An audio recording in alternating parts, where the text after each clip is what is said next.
Bismillahirrahmanirrahim. Değerli basın mensupları ve ekran başında bizi izleyen kıymetli vatandaşlarımız, sizleri sevgiyle, muhabbetle selamlıyorum. Seçim bölgem olan Mersin'le alakalı bu vatandaşlarımız daha önce de bu sorunu bize çok dile getirdiler. Yaklaşık Mersin'de 10 cami 6 Şubat depreminde etkilendi ve bu depremden sonra bu camilerin hasarlı olduğu tespit edildi, ibadete kapatıldı. Bu camiler deprem nedeniyle Girne mahallesindeki cami, Barbaros Eski Cami, Yavuz Sultan Selim Cami, Bağlar Eski Cami, Küçük Minare Cami, Yenice Cami, Fahrettin Paşa Cami, Stadyum Cami ve Ulaşköy Cami başta olmak üzere yaklaşık 10 cami hasar görüldü denildi ve bunlar ibadete kapatıldı.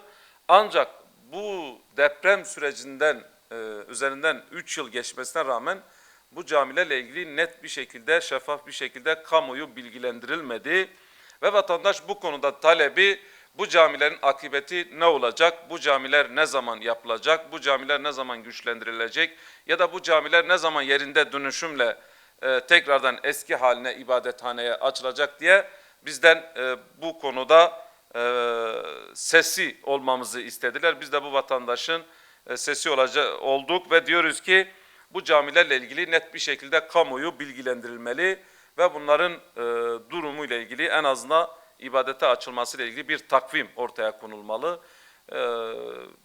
Normalde 10 caminin vatandaşı maalesef uzak yerlere ibadetini yapmak için gidiyorlar. Diğer bir konu Tarsus çiftçileriyle ilgili.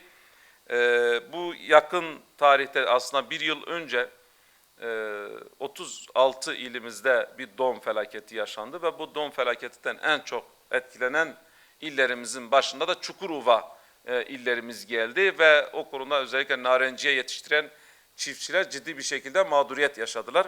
Ancak bu yakın tarihte bu kez karpuz, kabak ve kavun üreten çiftçilerimizin bu don felaketinden etkilendiler. Yaklaşık 450 sera bundan ciddi manada etkilendi ve bu yönden bu çiftçilerimizin de talebi burada zarar ziyan tespitlerinin yapılması, özellikle bu seracıların etkilenen bu çiftçilerimizin zarar ziyanları tespit edilip karşılanmasını istiyorlar. Biz de bu vesileyle burada çağrı yapıyoruz. Çünkü çiftçi çökerse memleket çöker. Biz bugün gıda enflasyonuyla mücadele ediyoruz. Gıda enflasyonuyla yapılan mücadelede belki en önemli katkı da çiftçilerimiz sunuyor. Bundan dolayı çiftçilerin bu zarar ziyanı karşılanmalıdır diyoruz Tarsus'taki çiftçilerimizin. Diğer bir konu Malatya'mızın esnafı bize aktardı. Şimdi 6 Şubat'ta yine 6 Şubat depreminin yıl dönümüne yaklaşıyoruz. Gerçekten ciddi manada memleketlerimiz etkilendi. Evet, direkt olarak 11 ilimiz etkilense de dolaylı olarak Türkiye'nin her vatandaşı bu depremden etkilendi. Bu depremden sonra çoğu yaralar sarıldı. Evet, konutlar yapıldı. Tamamen bitmese de çoğu yaralar sarıldı. Ancak bitmeyen sıkıntılar hala var. Ve özellikle burada kiracı durumundaki esnafın zararları var. Evet, diğer illerde yıkım oldu. Malatya'da en büyük yıkımlardan biri de aslında esnafın iş yaptığı iş yerleri yıkıldı, dükkanlar yıkıldı ve Malatya'nın ekonomisi depremden etkilendi.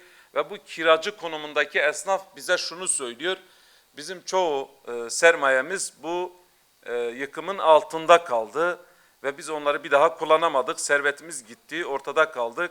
Bize şu dendi diyorlar: İşte bu konuda siz faturalarınızı, zararınızı, ziyanınızı vergi dairesine bildirin.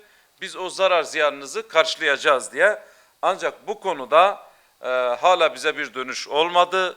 Zarar ziyanımız karşılanmadı ve buradaki talep bu daha doğrusu bu işletmelerin, bu dükkanları yıkılan vatandaşların, bu özellikle servetleri deprem enkaz altına kalan vatandaşların talebi, yetkililerden destek talep ediyorlar ve bu sorunun çözümünü istiyorlar. Nasıl ki don felaketinde zarar ziyan tespiti yapılıp bu zararlar gideriliyorsa aynı şekilde depremde servetleri deprem enkazı altında kalan bu kiracılar da destek talep ediyorlar. Biz de bu vesileyle onların sesi olmuş olalım diyorum. Teşekkür ediyorum dinlediğiniz için. Eyvallah.